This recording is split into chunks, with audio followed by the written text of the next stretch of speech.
Hello दोस्तों, स्वागत है आपका अपने चैनल टीचिंग हब में। आज हम लोग देखने वाले हैं एनसीईआरटी नोट्स, जो कि सामान्य विज्ञान का है दोस्तों। क्लास 6 से लेकर 12 तक के ओल्ड एनसीईआरटी और न्यू एनसीईआरटी दोनों को सम्मिलित करके बनाया गया है दोस्तों। ये बेस्ट बुक है फॉर ऑल कॉम्पिटिटिव एग्जाम के लिए दोस्तों। और अगर इसका पीडीएफ आप लोगों को चाहिए तो प्लीज़ डिस्क्रिप्शन में टेलीग्राम का लिंक दिया हुआ है, वहाँ जाकर जुड़ जाएं। वहाँ आपको इसका पीडीएफ वगैरह मिल जाएगा दोस्तों। और प्लीज़ चैनल को ज़्यादा से ज़्यादा शेयर करें, लाइक करें और सब्सक्राइब करें। चलिए दोस्तों, आज का क्लास स्टार्ट करते हैं। आज का चैप्टर अध्याय 14 है, अर्धचालक इलेक्ट्रॉनिक्स। और स्रोत के रूप में देखते हैं दोस्तों, तो स्रोत के रूप में एनसीईआरटी क्लास 12 चैप्टर 14 अर्धचालक इलेक्ट्रॉनिकी पदार्थ युक्तियां तथा सरल परिपथ, इन तमाम स्रोत से लेकर दोस्तों ये जो है चैप्टर अध्याय बनाया गया है अर्धचालक इलेक्ट्रॉनिक्स। चलिए दोस्तों, क्लास स्टार्ट करते हैं। ऐसी युक्तियां जिनमें इलेक्ट्रॉन के प्रवाह को नियंत्रित किया जाता है इलेक्ट्रिकी की आधारभूत युक्तियां होती है। अर्धचालक की खोज से पहले विभिन्न इलेक्ट्रॉनिकी तत्वों का उपयोग विद्युत परिपथ में किया जाता था। इन पर आधारित युक्तियों के संचालन में उच्च वोल्टता आवश्यक थी। इनका स्थायित्व भी कम होता था। तो जब यह न दोस्तों अर्धचालक का खोज नहीं हुआ था दोस्तों, तो उस समय क्या होता था कि इलेक्ट्रॉन के प्रवाह को नियंत्रित करने के लिए ऐसी युक्ति का प्रयोग किया जाता था जो कि इलेक्ट्रिकी पर जो है ना आधारित होती थी। तो उस स्थिति में जो है अर्धचालक की अनुपस्थिति में उसका प्रयोग किया जाता था। आगे देखते हैं दोस्तों, अर्धचालक यानी सेमी कंडक्टर की खोज से प्रमाणित हुआ कि निम्न विभवांतर पर इनसे धारा का प्रवाह तथा प्रवाह की दिशा पर आसानी से नियंत्रण किया जा सकता है। अर्धचालक युक्तियों के परिचालन के लिए कम विभवांतर, कम शक्ति की आवश्यकता होती है। इन अर्धचालक युक्तियों की विश्वसनीयता अधिक होती है।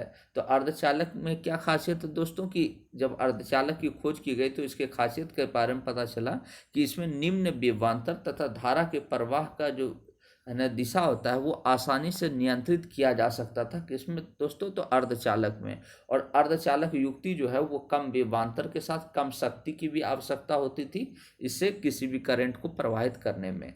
चलिए दोस्तों, आगे देखते हैं। ठोस तथा ऊर्जा बैंड। पदार्थ की वह अवस्था जिसमें आयतन व आकृति निश्चित होते हैं ठोस कहलाती है, यानी सॉलिड कहलाती है।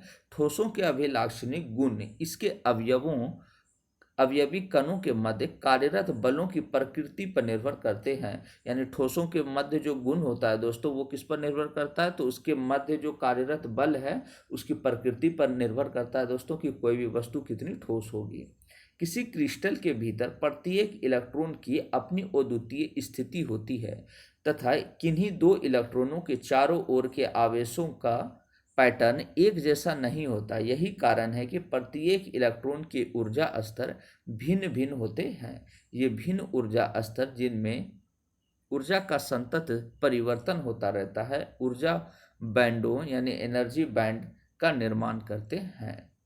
वह ऊर्जा स्तर जिसमें संयोजक इलेक्ट्रॉनों के ऊर्जा स्तर स्थित होते हैं संयोजी ऊर्जा बैंड कहलाता है। तो संयोजी ऊर्जा बैंड में क्या हो जाता है दोस्तों कि वह ऊर्जा स्तर जिसमें संयोजक इलेक्ट्रॉनों के ऊर्जा स्तर स्थित होते हैं वो क्या कहलाता है? संयोजी ऊर्जा बैंड कहलाता है।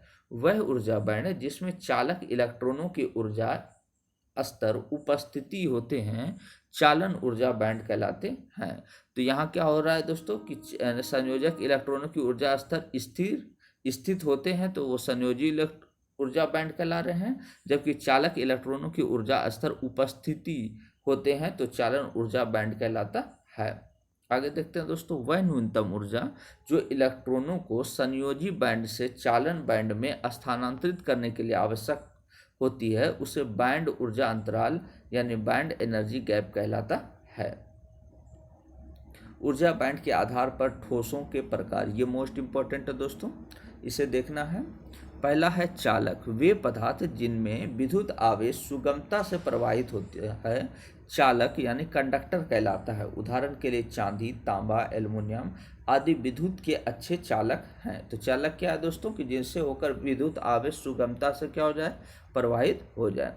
आगे देखते हैं दोस्तों। इनमें संयोजी बैंड तथा चालन बैंड पूर्णतः भरे होते हैं।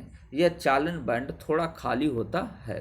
किसी तत्व के विद्युत का अच्छा चालक होने के लिए निम्नलिखित दो स्थितियां हैं। पहली स्थिति है दोस्तों कि जब चालन बैंड आंशिक रूप से भरा होता है, तब इलेक्ट्रॉन विद्युत क्षेत्र द्वारा ऊर्जा ग्रहण करके उच्च ऊर्जा स्तर में चले जाते हैं तथा त्वरित होकर विद्युत धारा उत्पन्न करते हैं। उनके संयोजी बैंड व चालन बैंड के बीच वर्जित ऊर्जा बैंड की चौड़ाई लगभग नगण्य होती है। जब संयोजी बैंड तथा चालन बैंड एक दूसरे के क्षेत्र में अतिव्यापित होते हैं, तब इलेक्ट्रॉन एक विद्युत क्षेत्र द्वारा उत्तेजित होते हैं तथा संयोजी बैंड से चालन बैंड में चले जाते हैं। नेक्स्ट देखते हैं दोस्तों कुचालक या अचालक। तो कुचालक या अचालक क्या है दोस्तों कि वे पदार्थ जिनमें विद्युत आवेशों का प्रवाह कठिन होता है कुचालक कहलाता है। कुचालक में मुक्त इलेक्ट्रॉनों की संख्या लगभग नगण्य होती है, यानी कुचालक या अचालक में जो है मुक्त इलेक्ट्रॉनों की संख्या नहीं होती है दोस्तों। उदाहरण के लिए शीशा, अभ्रक, एबोनाइट, रबड़, शुद्ध जल आदि कुचालक हैं। कुचालकों में संयोजी बैंड पूर्णतः भरे हुए तथा चालन बैंड पूर्णतः रिक्त होते हैं। इनमें संयोजी बैंड तथा चालन बैंड के मध्य वर्जित ऊर्जा अंतराल बहुत अधिक होता है। जैसे हीरे का वर्जित ऊर्जा अंतराल लगभग 6 इलेक्ट्रॉन वोल्ट होता है। आगे देखते हैं मोस्ट इंपोर्टेंट दोस्तों, तीसरा है अर्धचालक। वे ठोस पदार्थ जिनकी विद्युत ऊर्जा चालकों से कम तथा कुचालकों से अधिक होती है अर्धचालक कहलाती है। यानी इसमें क्या होता है विद्युत चालकता दोस्तों की जो है चालक से कम होता है जबकि कुचालक से अधिक होती है। इसके उदाहरण मुख्य रूप से इंपॉर्टेंट है दोस्तों, जर्मेनियम, सिलिकॉन, कार्बन आदि अर्धचालक हैं। तो ये सब क्या है दोस्तों, अर्धचालक हैं। अर्धचालकों में संयोजी बैंड पूर्ण रूप से भरे अथवा थोड़े खाली होते हैं एवं चालन बैंड पूर्णतः रिक्त अथवा थोड़े भरे होते हैं। इनमें संयोजक बैंड तथा चालन बैंड के मध्य वर्जित ऊर्जा अंतराल बहुत कम होता है। अर्धचालक के प्रकार देखते हैं दोस्तों। अर्धचालक के मुख्य रूप से दो प्रकार होते हैं। पहला है नाइज अर्धचालक। शुद्ध अर्धचालक जिनमें कोई अपद्रव्य ना मिला हो नाइज अर्धचालक कहलाते हैं। नाइज अर्धचालकों में मुक्त इलेक्ट्रॉनों की संख्या होलों की संख्या के बराबर होती है। यानी नाइज अर्धचालक में क्या होता है दोस्तों कि जो मुक्त इलेक्ट्रॉनों की संख्या है वो होलों की संख्या के क्या होती है, बराबर होती है। इसमें धारा इलेक्ट्रॉनों तथा होलों दोनों के कारण उत्पन्न होती है। यानी जो धारा जो उत्पन्न होती है वो किसके वजह से होती है, तो इलेक्ट्रॉन और होल जो होता है वो दोनों के कारण ही उत्पन्न होती है। परम शून्य ताप पर प्रत्येक अर्धचालक पूर्ण अचालक की भौतिक व्यवहार करता है। मोस्ट इंपॉर्टेंट है दोस्तों कि परम शून्य ताप कितना, -273 डिग्री सेल्सियस होता है दोस्तों। तो -273 डिग्री सेल्सियस पर जो है प्रत्येक अर्धचालक कैसा व्यवहार करता है, तो पूर्ण अचालक के भौतिक व्यवहार करता है। आगे देखते हैं दोस्तों अपद्रव्य या बाह्य अर्धचालक। जब किसी शुद्ध अर्धचालक में कोई उपयुक्त अशुद्धि अत्यल्प मात्रा में मिलाई जाती है तो उसकी चालकता में कई गुना वृद्धि हो जाती है। इस प्रकार के पदार्थों को अपद्रव्य अर्धचालक अथवा अशुद्धि अर्धचालक कहते हैं। वांछित अशुद्धि को अर्धचालक में सावधानी पूर्वक मिश्रित करना मादन यानी डोपिंग या अपमिश्रण कहलाता है। इस प्रकार के पदार्थ को मादित अर्धचालक कहते हैं।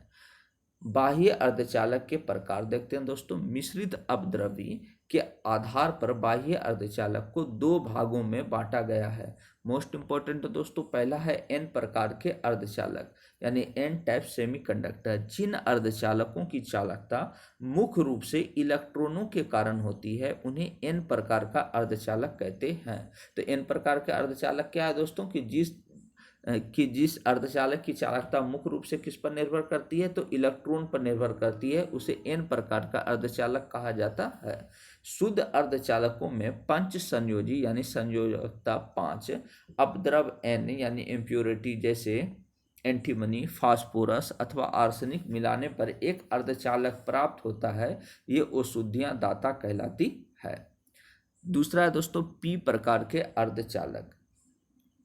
जिन अर्धचालकों की विद्युत चालकता मुख्य रूप से कोटरों यानी धनात्मक छिद्रों के कारण होती है, उन्हें पी प्रकार के अर्धचालक कहते हैं। शुद्ध अर्धचालक में त्रिसंयोजी यानी संयोजकता 3 अपद्रव होते हैं, जैसे एल्युमिनियम बोरोन मिलाने पर पी प्रकार का अर्धचालक प्राप्त होता है। यानी एल्युमिनियम और बोरोन को मिलाया जाएगा तो उस स्थिति में पी प्रकार के अर्धचालक प्राप्त होंगे। ये अशुद्धि या ग्रहणकर्ता कहलाती है। आगे देखते हैं दोस्तों पी एन संधि। मोस्ट इंपॉर्टेंट है दोस्तों, पी एन संधि क्या होता है कि जब पी टाइप क्रिस्टल के टुकड़े को परमाणुीय रूप से एन टाइप के क्रिस्टल के टुकड़े के संपर्क में लाकर जोड़ा जाता है तो दो भिन्न क्षेत्रों के बीच परिसीमा को पी एन संधि यानी पी एन जंक्शन कहते हैं। पी एन संधि के दोनों ओर की उस पर्व को जिसमें आवेश वाहक नहीं होते हैं अपक्षय परत यानी डिप्लेशन लेयर कहलाती है। आगे देखते हैं दोस्तों पी एन संधि के दोनों ओर बनी अपक्षय परत के सिरों के बीच उत्पन्न विभवांतर को विभव प्राचीर या संपर्क विभव कहते हैं। इसका मान संधि के ताप पर निर्भर करता है। पी एन संधि बहुत सी अर्धचालक युक्तियां जैसे diode, transistor, solar cell, LED, एकीकृत परिपथ आदि की मूल इकाई है। आगे देखते हैं दोस्तों अर्धचालक डायोड। अर्धचालक डायोड यानी सेमीकंडक्टर डायोड मूल रूप से एक पी एन संधि होती है जिसके सिरों पर धात्विक संपर्क जुड़े होते हैं ताकि इस संधि पर कोई बाह्य वोल्टता अनुप्रयुक्त की जा सके। इस युक्ति के दो टर्मिनल होते हैं।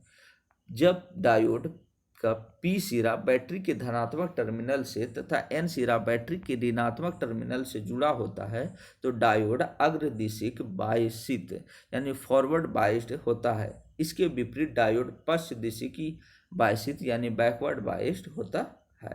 आगे देखते हैं दोस्तों संधि डायोड का दिष्टकारी के रूप में अनुप्रयोग। कोई संधि डायोड तभी विद्युत धारा प्रवाहित होने देता है जब वह अग्रदिशिक बायसित होता है। अतः यदि किसी डायोड के सिरों पर कोई प्रत्यावर्ती वोल्टता अनुप्रयुक्त की जाए तो चक्र के केवल उसी भाग के परिपथ में धारा प्रवाहित होगी जब डायोड अग्रदिशिक बायसित होता है।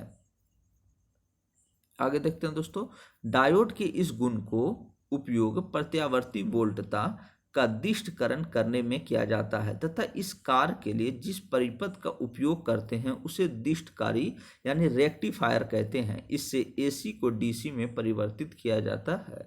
तो मोस्ट इंपॉर्टेंट है दोस्तों कि दिष्टकारी यानी रेक्टिफायर द्वारा क्या होता है तो एसी को डीसी में चेंज किया जाता है। आगे देखते हैं दोस्तों जेनर डायोड। यह एक विशिष्ट प्रयोजन अर्धचालक डायोड है जिसका नाम उसके आविष्कारक सी जेनर के नाम पर रखा गया है। इसे भंजन क्षेत्र के पश्चिम दिशिक बायस में प्रचलित करने के लिए डिजाइन किया गया है तथा इसका उपयोग वोल्टता नियंत्रण के रूप में किया जाता है। यानी जेनर डायोड का प्रयोग किसमें किया जाता है दोस्तों तो वोल्टता नियंत्रण में किया जाता है। नेक्स्ट देखते हैं दोस्तों फोटो डायोड। फोटो डायोड भी एक विशिष्ट प्रयोजन पी एन संधि डायोड है जिसमें एक पारदर्शी खिड़की होती है जिससे प्रकाश किरणें डायोड तक आ सकती है। यह पश्चिम दिशिक बायस में प्रचलित होता है। आगे देखते हैं दोस्तों जब फोटो डायोड ऊर्जा जो कि अर्धचालक के ऊर्जा अंतराल से अधिक है के फोटोनों यानी प्रकाश द्वारा प्रदीप्त होती है तो फोटोनों के अवशोषण के कारण इलेक्ट्रॉन कोटर के युगल उत्पन्न होते हैं। फोटो डायोड का उपयोग प्रकाशिक सिग्नलों के संसूचन के लिए प्रकाश संसूचक की भौतिक प्रयोग किया जा सकता है। प्रकाश उत्सर्जक डायोड क्या है दोस्तों देखते हैं। यह एक अत्यधिक अपमिश्रित पी एन संधि डायोड होता है जो अग्रदिशिक बायस में स्वतः विकिरणों का उत्सर्जन करता है। यह डायोड पारदर्शी आवरण में बंद होता है ताकि इसके द्वारा उत्सर्जित विकिरण यानी प्रकाश बाहर आ सके। इन डायोड में अलग अलग अर्धचालक पदार्थ प्रयुक्त होते हैं जिसके अनुसार ही ये विभिन्न रंग के प्रकाश उत्सर्जित करते हैं जैसे गैलियम फॉस्फाइड हरे रंग का तथा सिलिकॉन कार्बाइड नीले रंग का प्रकाश उत्सर्जित करती है। इनका उपयोग कैलकुलेटर एवं कंप्यूटर में अंक एवं शब्दों के प्रदर्शन में किया जाता है। अवरक्त विकिरण का उत्सर्जन करने वाले प्रकाश उत्सर्जक डायोड का उपयोग टीवी, डीवीडी आदि के रिमोट कंट्रोल में होता है और इसका उपयोग दृष्टकारी में भी किया जाता है। आगे देखते हैं दोस्तों। एलईडी में कम शक्ति पारंपरिक तापदीप्ति लैंपों का तुलना में निम्नलिखित लाभ है। निम्न प्रचालन वोल्टता तथा अपेक्षाकृत कम शक्ति, शीघ्र क्रिया, गर्म होने के लिए कोई समय सीमा नहीं होती है दोस्तों इसमें। उत्सर्जित प्रकाश की बैंड की जो चौड़ाई होती है वो 100 एंगस्ट्रोम से लेकर 500 एंगस्ट्रोम अथवा दूसरे शब्दों में यह लगभग परंतु यथार्थ रूप में नहीं एक वर्णी प्रकाश उत्सर्जित करता है। अधिक आयु एवं सुदृढ़ होता है। तीव्र ऑन ऑफ होने की क्षमता होती है किसमें दोस्तों, तो एलईडी के कम शक्ति पारंपरिक ताप दीप्त लैंपों की तुलना में निम्नलिखित लाभ है। यानी एलईडी जो है किस तरीके से यूजफुल है उसी के बारे में बताया गया है दोस्तों। नेक्स्ट देखते हैं सौर सेल। सौर सेल मूल रूप से एक ऐसी पीएन संधि होती है जो सौर विकिरणों के आपतित होने पर विद्युत वाहक बल उत्पन्न करती है। यह फोटोडायोड के सिद्धांत यानी फोटोवोल्टीय प्रभाव पर ही कार्य करता है। केवल इतना ही अंतर है कि इसमें कुछ बाह्य बायस अनुप्रयुक्त नहीं की जाती है तथा संधि का क्षेत्रफल सौर विकिरणों के आपतन के लिए काफ़ी अधिक रखा जाता है ताकि अधिक शक्ति प्राप्त की जा सके। इसके मुख्य उपयोग निम्नलिखित हैं। देखते हैं दोस्तों। सुदूर क्षेत्रों में विद्युत ऊर्जा उत्पन्न करने हेतु सौर सेलों का प्रयोग किया जाता है। सौर सेलों से निर्मित सोलर पैनलों का प्रयोग वाटर हीटर के रूप में किया जाता है। कृत्रिम उपग्रहों में लगी बैटरियों के आवेशन के लिए सोलर पैनल का प्रयोग किया जाता है। थैंक यू दोस्तों। अगर वीडियो आप लोगों को अच्छा लगा हो तो प्लीज़ चैनल को ज़्यादा से ज़्यादा शेयर करें, लाइक करें और सब्सक्राइब करें। थैंक यू दोस्तों।